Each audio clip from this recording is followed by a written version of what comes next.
Last night I gave this talk called The Best Technique in Arlington, Virginia. And while I was giving the talk, I thought, hey, this is a pretty good talk. And unfortunately, it wasn't recorded. So it's the next day. I'm sitting here with a glass of iced coffee, and I'm hoping to recreate the talk. I just spent 9 days at the Kripalu Center in Western Massachusetts leading a program called Guiding Meditation for Transformational Yoga Teaching. Kripalu was literally my home for 20-some years. And it was nice to be back, nice to be with such sincere practitioners looking to explore all the different techniques that support people in their meditation practice and in the intention to become more awake and more alive. So I was driving back, and just before I kind of hit Maryland, I think, there was an interview on Sirius XM radio with a teacher in a particular tradition of meditation.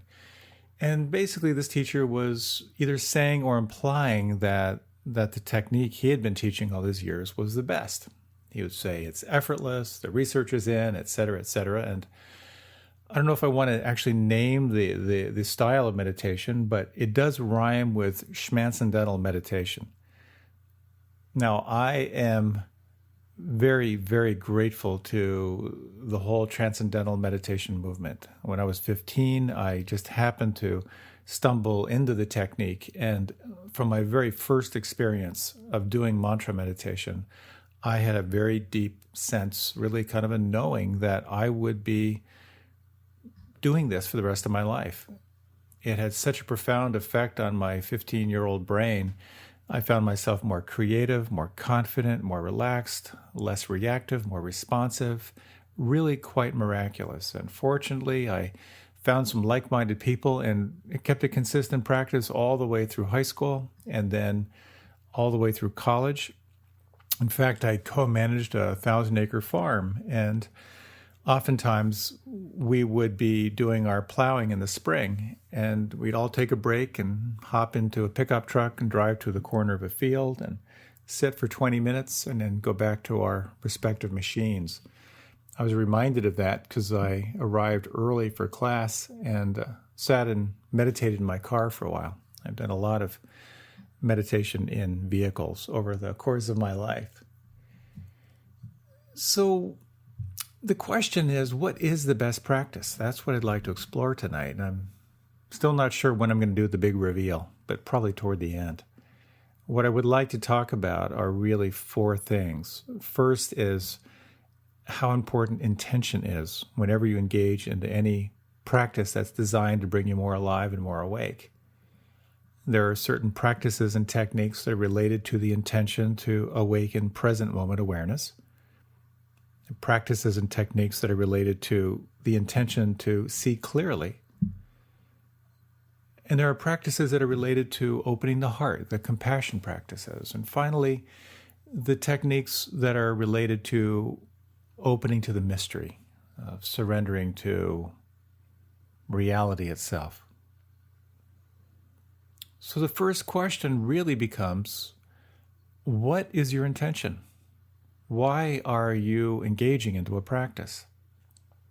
One of my dear friends on the planet is a retired Mountie, and he got trained in teaching Bikram yoga. And as he was stepping into his teaching, he was telling me that in Ottawa, at some point, there was a waiting list for his classes. Now, Bikram yoga, if you're not familiar with it, is a very rigorous form of yoga. It's, I believe, 28 postures 2 times in a room heated to approximately 110 degrees. I can understand how living in Ottawa, you would really enjoy being in a room heated to 110 degrees. But nonetheless, there was still quite a lineup. And I asked him why. In this day when so many yoga teachers are looking for students, does he have a wait list?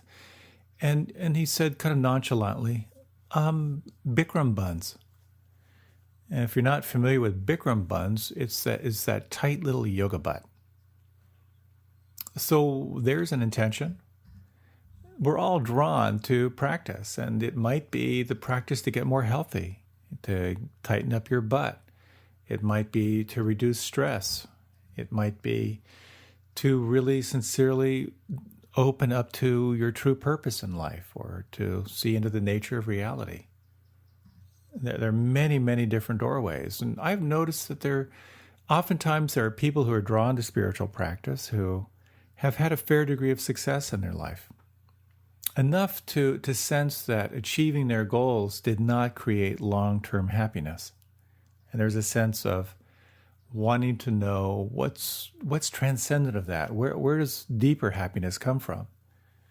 And then there are those who enter into the practice through pain, through intense suffering, through either physical suffering or difficult emotions or strong mental states, a sense of really feeling broken by life and looking for the practices and the techniques that help to create more wholeness. So the question is, what has drawn you to practice? What has drawn you to prioritize slowing down and paying deep attention? Not that long ago, if you wanted to explore transformational practices or any sort of real self-development technique, you studied with who was right there in your village. That was it. That was what was available. And for me, transcendental meditation was my village. When I learned transcendental meditation, I practiced it quite intensely and rigorously for about 15 years before I moved into an ashram. And for many years, I didn't know there was any other meditation technique. I thought I was doing meditation, and I was doing meditation, but I did not realize there were so many different varieties and techniques. What I find so amazing now is through the internet that there are so many teachings available, so many truly secret teachings that are now there for a PDF download. And it can be quite confusing because there are so many different traditions, so many teachers who are happy to inform you that the technique that they're offering is the best technique. In some meditation traditions, they say, this is the technique by which the Buddha gained his enlightenment. Why would you practice any other? Some forms of yoga, where it is presented, all other variations of yoga come from this tradition. Why would you practice any other technique? This is the best and highest tradition. So I think it's important to try different techniques and to explore what really works for you. And that's what we're going to be diving into. So when you reflect on intention, there is an intention, perhaps, to awaken to present moment awareness. And so you undertake the training to cultivate concentration and sustained attention to whatever your anchor may be. It may be a physical anchor in sensation. It might be more of a mental anchor, as in mantra meditation. You're returning back to a sound or a thought. In Christian contemplative prayer, that's so beautifully articulated by, among others, Father Thomas Keating, as you reflect on a word or a phrase from Scripture that's meaningful for you, and that is what you return to not just that word, but to the kind of the feeling that it invokes. It's essentially mantra meditation, but still very, very powerful. When you cultivate sustained present moment awareness, particularly on sensation, just to speak to that, there are deeper and deeper levels of concentration and different states of consciousness that you find yourself moving into. The jhanas are described as these excess concentration states, and they can be enormously, enormously powerful. They certainly have in my practice. On a month-long retreat, I noticed myself over time, after about 3 weeks, beginning to really settle into quiet. And I would find that when I would reflect on sensations, particularly when I would sort of open my heart into sort of a compassionate gratitude sort of space, that there would be this sort of rush of pleasantness that would overcome me.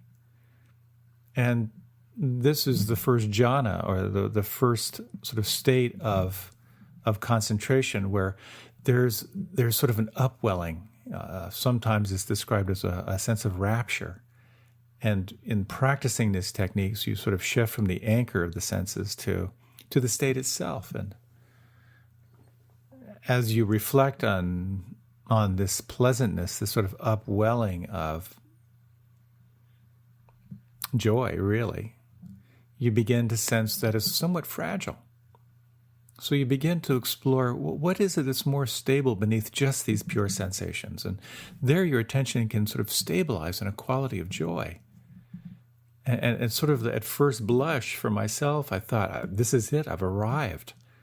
But then you begin to see that this state of joy is also somewhat dependent on causes and conditions, and you then sense, what is it that's more stable than this?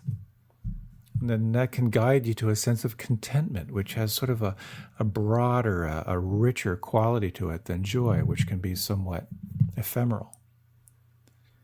And as the practice continues, you then sense, what is it that is more stable than this state? And you find there's a kind of a deep, utter sense of peacefulness that's sort of transcendent to contentment.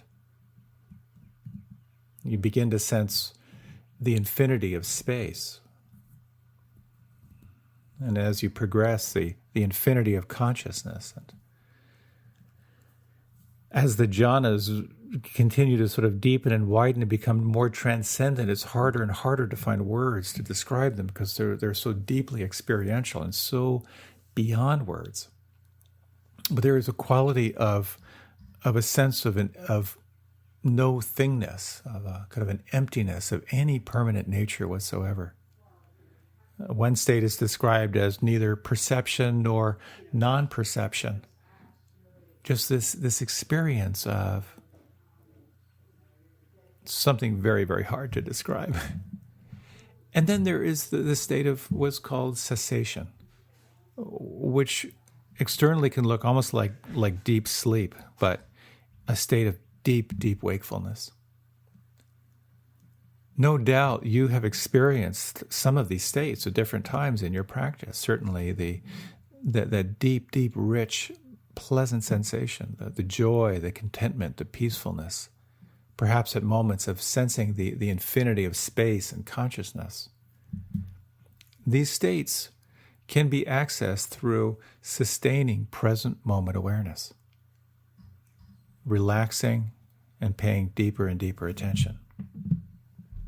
You might just take a minute to reflect on this. If you like, you can close your eyes and let your attention move to one of the senses, either the breath or the sound vibrations, maybe the felt sense in the hands. And just for the next minute, let your attention rest there and sense if it's possible to sustain moment-to-moment attention to the experience right here at the anchor.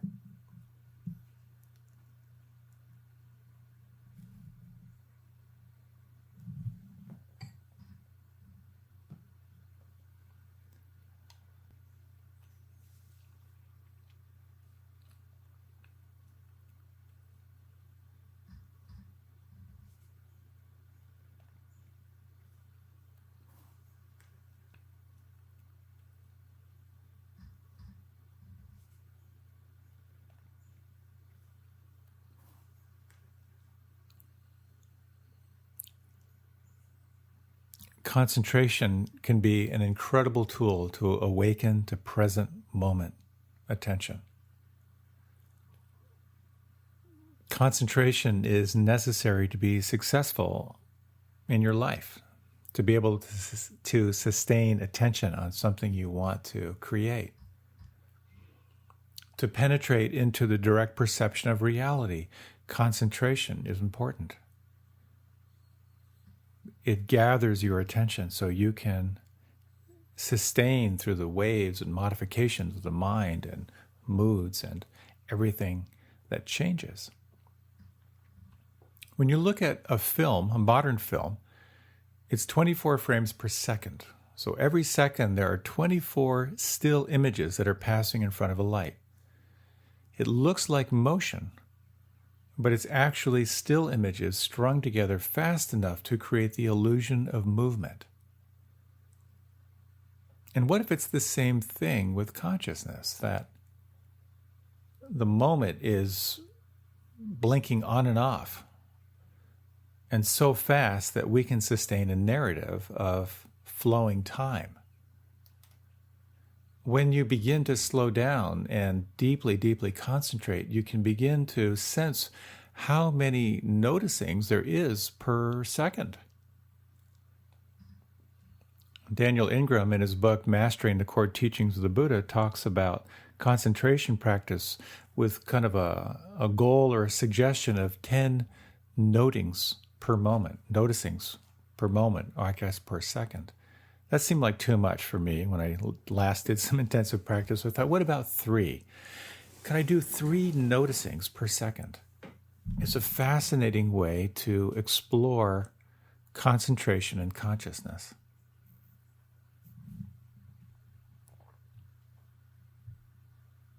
Whatever you are drawn to in practice, this present moment sustained attention is very, very important.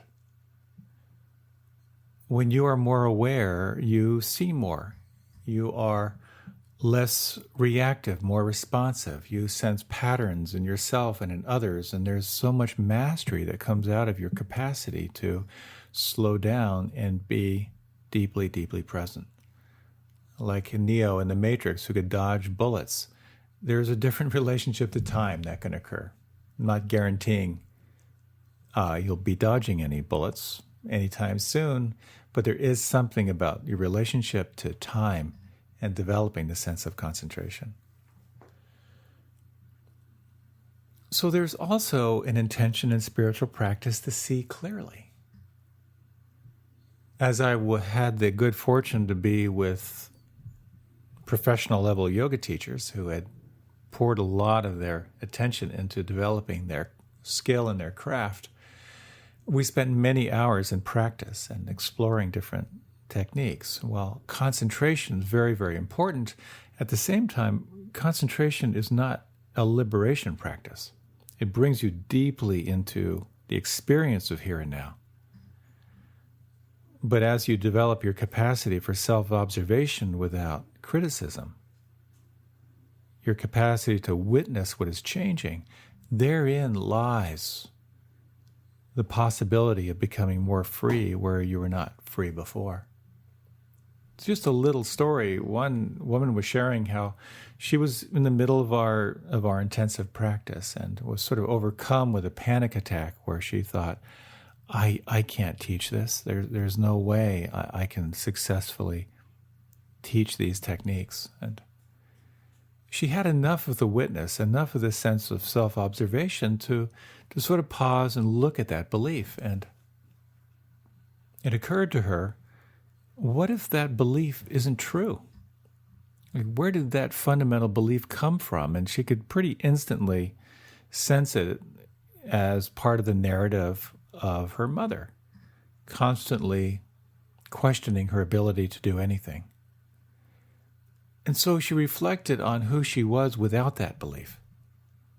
What if it's not true? And experienced a big rush of possibility and creativity. And while that's just a brief example, your capacity for self-observation can lead you to a really beautiful sense of freedom. So you might just take a moment to draw in this sense of concentration, come back to the anchor, the breath or sound or felt sense. And then in your own way, just sense foreground and background. Can you sense the anchor in the foreground and in the background, a sense of everything that is moving and shifting and changing?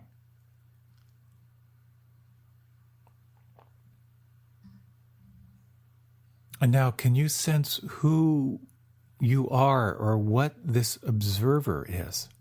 What is this which is aware?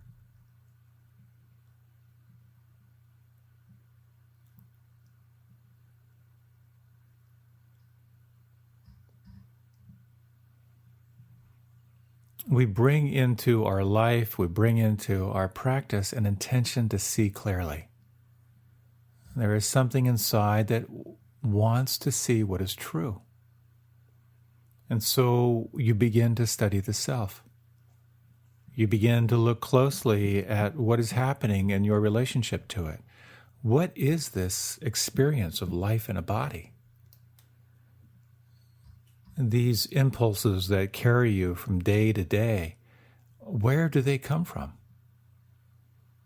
Your desires and dreams that motivate you, your fears and your anxieties, what are they all about? And this is part of the liberation practice, the capacity to observe the causes and conditions as the observer, and to sense where you are bound by greed and desire, where you are bound by fear, hatred and ill will, and where you are bound by confusion and delusion. In yoga, we speak a lot of the witness, the sense of who you are as the knower or the observer. And cultivating this can be quite healthy. There is a shadow side, of course, to anything. Everything has two sides to every coin. The near enemy of cultivating the sense of witness or the observer can be kind of a disassociation or a quality of indifference. But a healthy witness gives you enough distance to study not just what is arising in your experience, but your relationship to it. You begin to see more clearly into the fact of change, that everything born of causes and conditions is subject to change. You begin to observe through this lens of self-observation how your relationship to what is changing directly impacts the degree to which you'll experience stress, dissatisfaction, unsteadiness, or suffering. And you begin to see as well into the nature of the self, that there are aspects of who you are that are subject to change. The physical body, which will change and fall away. Your thoughts and emotions, the narrative of your life, subject to change. And the inquiry becomes, who are you beyond causes and conditions? What is that quality of unconditioned consciousness?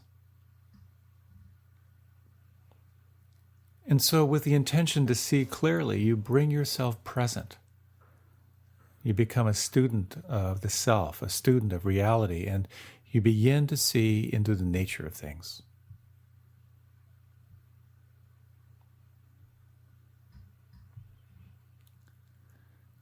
Another intention we bring forward in spiritual practice that leads to different techniques is the training of the heart. There are specific techniques that are designed to cultivate a greater sense of our interconnectedness, to heal our wounds. One of the most direct paths is reflecting on gratitude. When you turn your attention to just one thing that you are most grateful for, you may feel a shift inside, a quality of receptivity, a quality of inner presence. And certainly turning your attention to what is incomplete, what needs to be forgiven, is a direct path. With the recent murders in Charleston, I feel that a huge part of our cultural healing is the amazing public act of forgiveness by the community. There is something about that act of conscious forgiveness that, in my sense, could not help but touch everyone who was exposed to that. It awakened a sense of our interconnectedness. The fact that the memorial services were held in a basketball arena and that they were jammed, it truly touched my heart. There's a broad sense of healing and openness that we have to do. But this practice of compassion and forgiveness and gratitude is personal as well. This last weekend, when I was at Kripalu Center in Western Massachusetts, Harville Hendricks was delivering a weekend program there. If you're not familiar with him, he wrote a best-selling book called Getting the Love You Want. And that was followed by a second book called Keeping the Love You Have. And one of my standard jokes is that I'm waiting for his third book, and I'm anticipating the title will be Dumping the Schmuck You've Got. That may take some time before that one's out. But Harville Hendricks famously said that romantic love is the anesthesia that brings two incompatible people together for the purpose of healing. So there were probably 100 couples here at Kripalu Center, and it was fascinating to watch them in the process, all in different states of connectedness or disconnection in their relationships. Certainly, I've led intensive relationship programs there, and I know that approximately 40% of them were dragged there against their will or coerced. But over time, I could see by the end of the weekend, through owning their feelings, practicing empathy, seeing the self and other and the other in self, there was a softening in these couples. So we all have our personal work to do, to take responsibility for what feels unhealed, what bitterness we hold. When we find ourselves with a closed heart and bound by the pain and the suffering of our hurts and betrayals. As the Buddha said, whenever you are angry or wish to do harm to another, it's like picking up a hot coal that you want to throw at the other person without realizing that you are the one who's being burned by that hot coal. So it can be helpful to reflect what is incomplete in your heart. What needs to be forgiven? What's between you and feeling peace in your heart? And so there are techniques. There is the whole realm of the devotional practices of bhakti yoga. And for those who are naturally devotional, it's a very powerful direct path, whether it be a tradition to a teacher, something to which you can open your heart, open your awareness. That can be tremendously, tremendously powerful. Some of us are more inclined in that direction. In the ashram where I lived for a few decades, it was a very devotional community. And while it wasn't quite my style, there was something very, very sweet about it. We did a practice called arti every night, which is kind of an offering of light, offering the fruit of our practice to ourselves and out to the world. And pretty much every night I participated in this ceremony of lights. And there was something quite beautiful about this devotional aspect. In Buddhism, there is the practice of metta, the cultivation of friendliness. The word metta has as its root the word mita, which means friend. So it's cultivating a sense of friendship toward ourselves and toward others. The practice of metta expands into the practice of conscious forgiveness, the releasing of ourselves for our ignorance, and the pain that we might cause others consciously or unconsciously through our thoughts or speech or actions, consciously reflecting on offering forgiveness to those who have harmed us. When we can do these practices that cleanse the heart, we feel more alive, more awake, with more of a sense of our profound interconnectedness. Another training we can undertake, another intention, is to intend to more rapidly and easily open to the mystery of life, to surrender into life itself.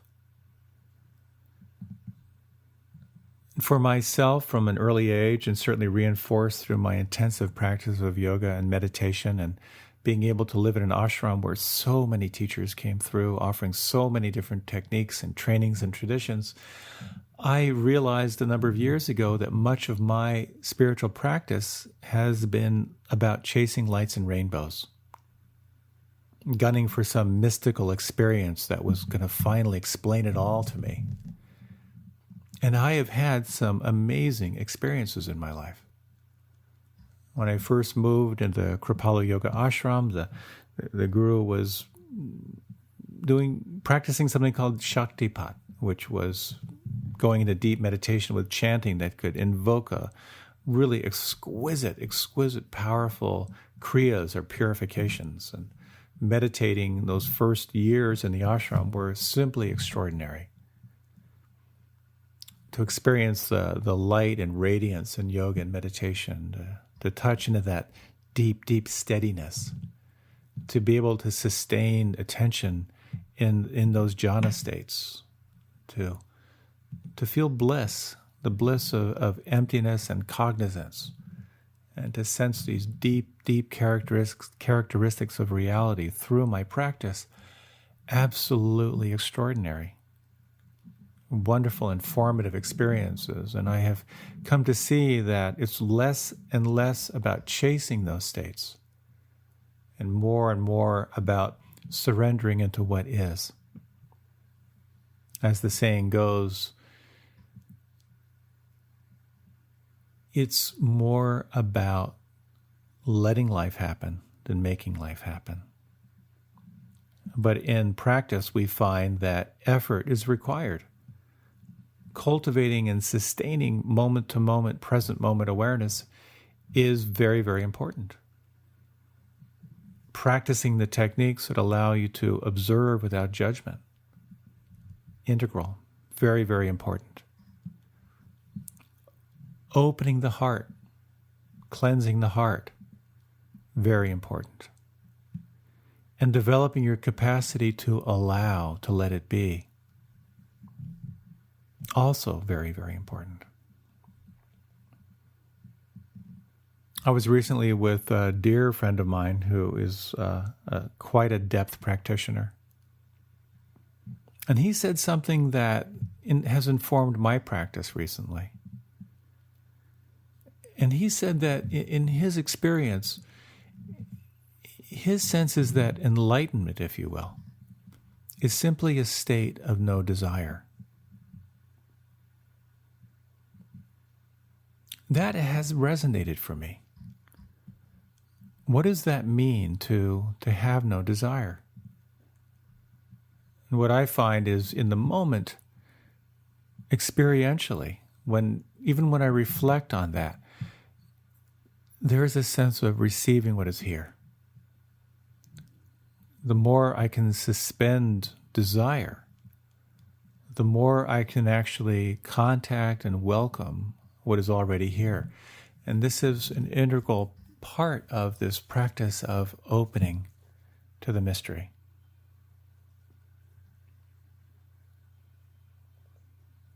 All these different techniques, all these different traditions,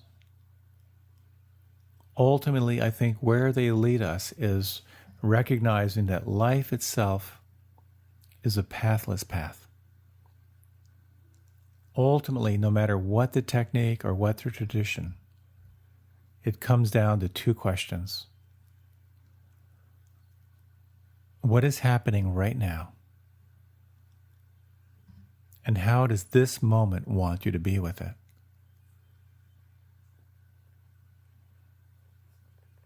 When you ask these questions, it then opens you to develop skillful means. If you're too scattered, over-emotional, perhaps you want to tighten it up. Some concentration practice, sustain attention in the here and now. If you're too tight, too bound up, loosen up. What if you were to relax? Find some way to open to appreciate the flow of life happening through you. As you are aware of some form of bitterness in your heart, some sense of separation between you and another, can you pause and investigate that and sense if you can find inner balance? There's a story of someone who wandered the planet trying different techniques and interviewing meditation masters, asking, what is the best technique? After all that I have done and tried, I don't want to waste any more time. So he asked this meditation master, please tell me, what is the best technique? The teacher looked deeply in his eyes and said, the best technique is the one you do on a regular basis. Sorry for that Zen punchline. Wish it had a little more drama to it. But whatever you do on a regular basis will bring your attention to the here and now. Inevitably, it will guide you toward asking, what is happening right now? How does this want me to be with it? And no matter where you start in your practice, inevitably there is a wisdom faculty that arises. Who you are as the knower of your experience. And inevitably you will be inspired to develop more skillful means. To recognize that all these techniques, the techniques that help you to sustain present moment awareness, the techniques that allow you to take this stance of the witness or the observer, to see clearly into the characteristics of reality, that anything born of causes and conditions is subject to change. That how you hold your experience internally has direct impact on the degree to which you will feel stress or suffering. And to look deeply into the nature of the self, of who you are as awareness. To develop your capacity to cleanse the heart. To open to the infinite realms of kindness and compassion and joy and equanimity. To learn how to train yourself to shift from doing to being and to allowing. All of these skillful means come with practice. Studying reality, studying the self, can lead to two essential qualities. One of them is wisdom, to see what is true, transcendent of your preference, your story, your narrative. The second is this realm of compassion, the capacity to hold your experience no matter what it is, to be with it, to let it flow.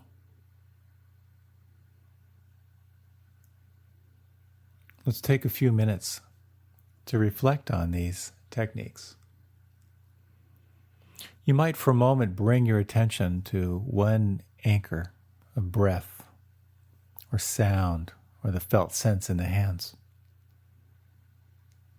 Let yourself fully land here in the here and now, sustaining present moment attention.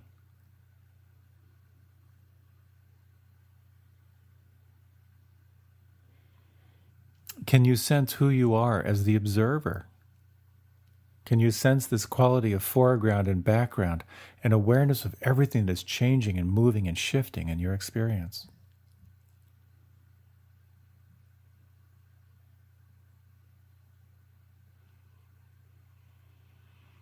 Is it possible to, at the same time, open to some sense of kindness or compassion or empathy if you were to hold your experience right now with some quality of loving presence? With gratitude or appreciation, how does that shift? How does that move?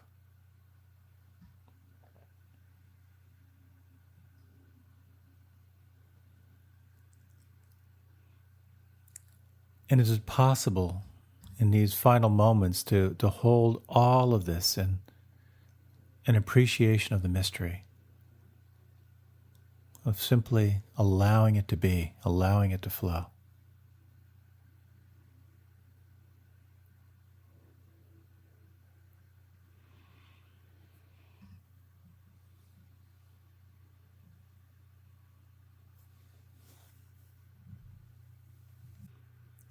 I'd like to close with a reading from Dafrijan, one of my favorites, that speaks about what it means to embrace the mystery.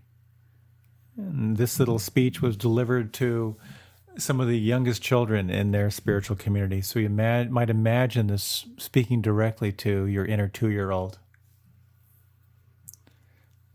Nobody, not mom or dad or grandmother or grandfather or big sister or big brother or teachers or doctors or soldiers or reverends or athletes or lawyers or TV stars or any people who are working or any people who are playing, not even the president, not even a king or queen, not even people who love each other, know what a single thing is. It is a great and wonderful mystery to all of us that anything is or that we are. And whether somebody says, I don't know how anything came to be, or God made everything, they are simply pointing to the feeling of the mystery of how everything is. But nobody knows what it really is or how it came to be. As long as we go on feeling this mystery, we feel free and full and happy, and we feel and act free and full and happy to others. This is the secret to being happy, from the time you are small until the time you are old. If you will remember every day to feel the mystery, and if you will remember to feel that you are more than what you look like, and if you remember to be the mystery itself, then you will be happy every day, and all kinds of wonderful happenings will come up for you. You will feel happy, and you will always help and love others, even those who are having trouble feeling happy or are even trying to make you forget the mystery. Someday you may meet someone who has felt the mystery really strong for a long time, so that person feels the mystery all the time and is always happy. Such a person is the best person to learn from about happiness and life and love. I hope you will remember to feel the mystery every day, as long as you are awake forever. The best thing to tell anybody is to remember to feel this. I have been doing this for a long time, and it is the best and most important feeling of all. I am very happy I could tell you this. Maybe someday we will meet face to face. Maybe. Anyway, at least you and I will always know that at least one other person somewhere is remembering and feeling and loving the mystery right now.